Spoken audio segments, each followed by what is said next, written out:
Hello everybody. In this video, I want to show you how you can create a contact-based list within HubSpot and then add context to that list. HubSpot's a really effective tool for segmenting your database in many different ways. One way we can segment this database is through lists and contact lists in particular. So maybe you have different contacts that you want to reach out to, or you just want to segment your contacts in a very customized way. We can do this through lists. So right now, we're on my demo portal here, and you can see I'm looking at all of my contacts. Um, how am I going to create a list? First of all, you can click on this contacts drop down, then click on lists here. You can see that I already have a static list here. This is a demo import. I'm going to create another list here.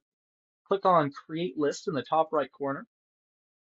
And you have three options. We can either create a contact-based list, a company-based list, or a deal-based list. And it's very straightforward. Contact-based list is only going to segment on the contacts, whereas company and deals are going to segment on those particular objects. So let's give this list a name. Let's just call this new test list, and the description a demo test list, right? Now there's another question here that is very important when we're creating lists. We have two options. The first option is an active list, and the second option is a static list. First, I'll explain a static list. You can think of a static list as a snapshot in time. We can create a filter in our database and then create that list based off of the filter. However, it's just going to have a one-time filter. That's that time in which you've created that filter. It will create the list for you, and it will stay static, and it will stay within the database as those contacts. So let's just say you had 100 contacts in that list based off of a filter, and it could be any filter. There's lots of different properties that we can segment on. One of which could be, for example, the life cycle stage. So you might have leads as a life cycle stage. You might have customer as a life cycle stage that's automatically being set on some contacts within the system. Well, if I create a static list, it'll be those leads or those customers, whatever you want to filter it on in that particular time, that snapshot in time. Whereas an active list is always and actively filtering your entire database based off of the certain criteria or filters that you've set for that list. So if you start adding new contacts to the system, and if, for example, the filter criteria is that life cycle stage, and it has to be customer, for example, you're updating the contacts life cycle stage as customer. You're adding new customers into your database here. It'll actively add those to that list. The static list, however, is just going to be set in that time that you've created that list. So for this example, I'm going to create a static list.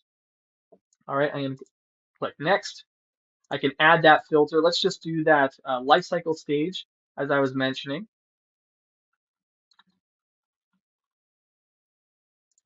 Life cycle stage here, and we could say as any of lead, right? And then I could save the list. Now it will pre-populate with the estimated size. It may take a minute, so we got 402 contacts in there. I'm just going to save that list. Now we have a snapshot in time of all of the leads within the system with their life cycle stage as lead. What if I want to add a contact to this list? Well, let's go back to contacts. Contacts here. Let's just say I want to add, for example, Tally here to my list. Well, I check off the checkbox, and now we can actually check the entire page here if I want to.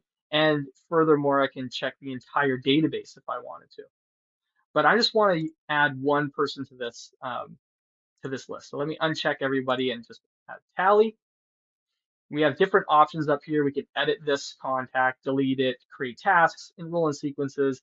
If I click on the More dropdown, I can add to a static list. Now, Notice that there's no add to active list because an active list will always add to that list based off of the filter criteria.